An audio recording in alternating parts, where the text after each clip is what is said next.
ఓం నమో వెంకటేశాయ. ఈరోజు ఏప్రిల్ 5, 2025 శనివారము.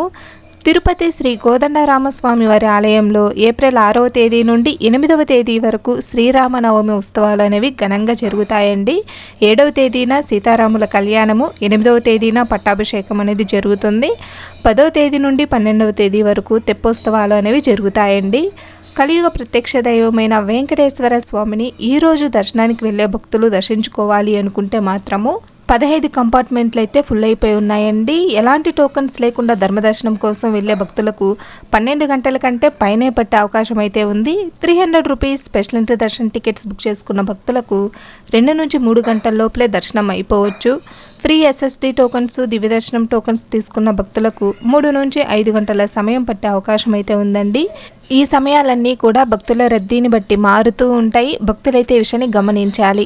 నిన్నటి దర్శన వివరాలు. నిన్న 66,327 మంది స్వామివారిని దర్శించుకున్నారు. 26,354 మంది తలనీలాలు సమర్పించుకున్నారు. నిన్నటి మొత్తం ఉండి కానుకలు 3,73,00,000 అయితే వచ్చాయి. ఓం నమో వెంకటేశాయ. సర్వేజన సుఖినో భవంతు.